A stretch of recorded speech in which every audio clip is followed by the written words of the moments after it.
So I believe in the past few months, most of us have spent some extra time thinking.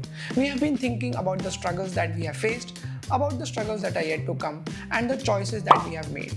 On an average, a person gets about 6,200 thoughts in a day. This figure surprised me, so I went down and I did some research. And there is a real research paper to prove that. So potentially, we have more than 6,000 opportunities every single day to understand how to think properly, how to think clearly, how to think productively. We do a lot of activities that we find important to our lives, which are done less frequently, but we take proper training for them. For example, if you have to learn how to drive, you generally go to a driving school and there is somebody who teaches you how to drive. If you want to learn how to cook, you either watch a YouTube video or you read a recipe book and you spend some time understanding how to cook like a pro. But when it comes to thinking, we are pretty much left on our own. And the result is that we end up making poor choices. We spend a lot of time in mindless, pointless arguments with a lot of different people. We generally end up believing in things which have flaw in the argument, and we get sold on advertisements and persuasion that we never really wanted to be a part of. So how do we go about teaching ourselves how to think properly, and why does it even matter? So back in the day, before the era of internet, or even before the era of printing press, all your thoughts pretty much lived inside your head. At best, you could influence a couple of people in your family and a close network of friends. That would be all the influence that you would have in pretty much all of your life. But this is the era of internet, and potentially everybody who has a thought and an idea can get a worldwide audience within a matter of minutes. If we don't understand how this thinking game works, then often we will find ourselves in the middle of pointless arguments on the internet or in real person about religion, politics, sports, and so on. And more often than not, if we lose those arguments, if we cannot prove a point, then we will go home as a loser, as somebody who is depressed, sad, maybe angry, maybe frustrated, and it eventually makes you a very miserable person. So how do you go about thinking like a winner? Or essentially, how can you avoid loser think? So coincidentally, I stumbled upon this book called Loser Think, which is by Scott Adams. It teaches us how to think productively, how to think properly. Now, in a nutshell, this book tries to explain to us how untrained brains are ruining the world. And I believe that most of us at some point in time have sat and thought that how can such a powerful person being saying such stupid things, or how can such a particular celebrity who you always were a fan of support a cause which did not make any sense to begin with. So what the author proposes is that we can train ourselves to think by taking inspiration from various professions. You can take inspiration from how to think like an historian, how to think like an economist, how to think like an artist, how to think like an engineer. Interestingly, he does not think that thinking like a doctor could be of any benefit, which I take as a personal offense. Now, what exactly is loser think? Now, loser think is a fancy word which Scott Adams have coined himself. Scott Adams is the creator of a very famous comic called Dilbert. If you are not aware, then Dilbert is a comic strip in which there is this character who does a 9-to-5 job and wonders about all the stupid and impossible things that happen in his working environment, the people, the tasks, the meetings, and the pointlessness of it all. It has a very smart, sarcastic brand of humor that has become very popular over past few years. It has not just become popular, it has become iconic, and this person, Scott Adams, has eventually become a corporate speaker, an educator, and an internet opinionator about politics, about psychology, and about thinking productively in general. So is he the first person, or is this the first book that is trying to teach us how to think? No, absolutely not. The trouble is that we have been using the wrong method of pointing out mistakes in a person. We generally find a person who does not think properly or clearly and call him stupid or idiot. The moment you call somebody stupid or idiot, it sounds like a personal attack. Such a person generally withdraws from the activity or the thinking that he was doing, and he generally chooses to start something new, something fresh. Personal attacks are not taken very well by individuals. Instead of calling somebody stupid or idiot, what you can say is that he is doing loser thing. When you point out a faulty thinking technique, it is easier to change that technique, to replace that technique with a better technique instead of attacking a person and calling him a dimwit. For example, if somebody is learning to drive and he bangs the car in a tree, your first reaction would be to call him stupid. But such a person might get discouraged, especially if he's a beginner, and he might never drive again.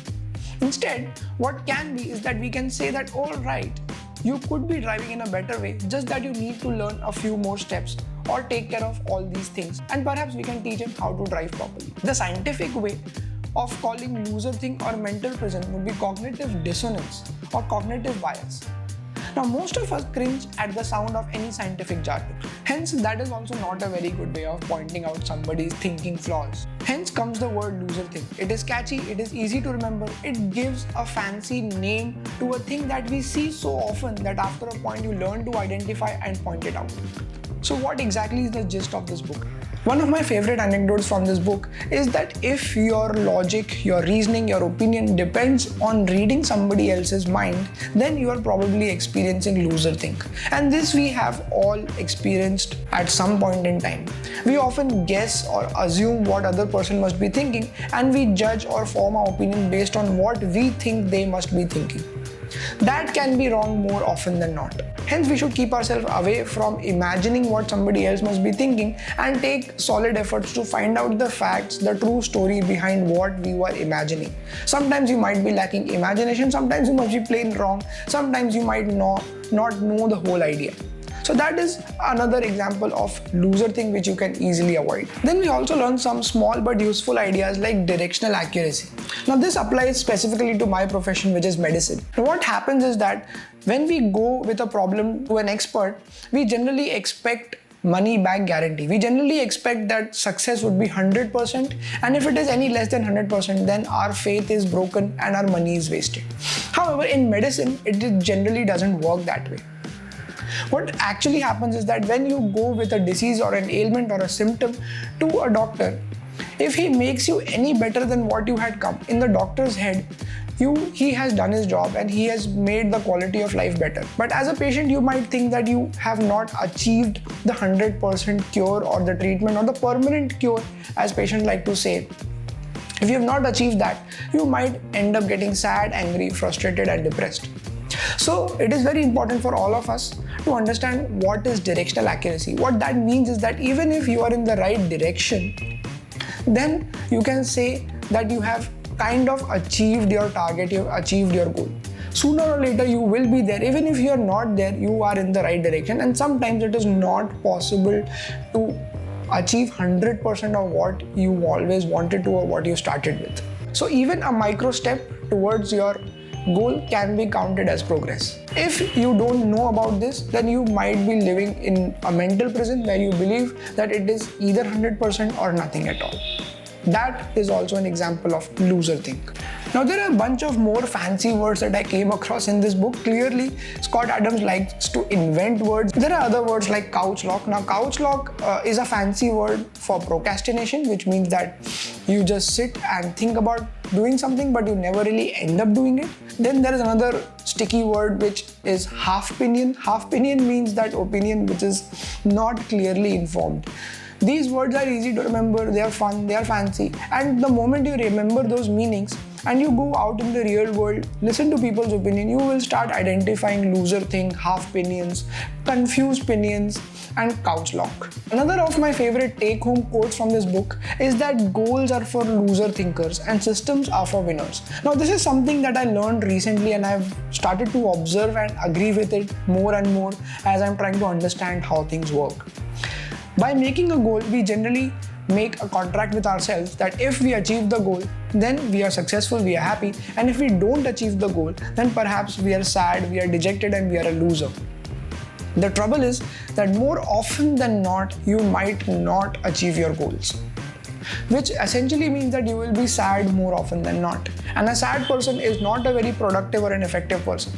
So what the author proposes and what a lot of other successful people have said in the past is that you should be able to come up with systems, you should be able to come up with techniques which guarantee that you progress a little bit every single day. If you can create systems that work, then it can virtually guarantee you moving towards your goal. Hence, the goal only becomes a compass a general direction in which you have to go, whereas the systems are the drivers which actually make you move in that direction, and one fine day you achieve your goal and we are all happy. An example would be to set up an alarm clock and show up at the gym without really thinking or taking a decision whether you go or should you not go. That is a system in which you wake up every day to the alarm, show up at the gym. More often than not, you will end up doing some amount of workout. And over a period of time, you will find yourself getting fitter, getting healthier. However, if you make a goal that I will work out only if I have this aim to achieve a 6-pack, 10% body fat body, then you might never end up finding the right trainer or the right day to begin and to start to achieve your goals effectively. Another example of loser thing would be analyzing complex situations based on one or few variables. Now, this is also something that we have seen happening very often. For example, in election campaigns, for example, in climate change, there are so many variables involved that it is very difficult to predict the outcome based on one or two variables. So if you're somebody who is taking sides, or if you're somebody who is believing in the theories which are being proposed based on few variables or one or two variables in a very complex situation, you might be experiencing loser thing.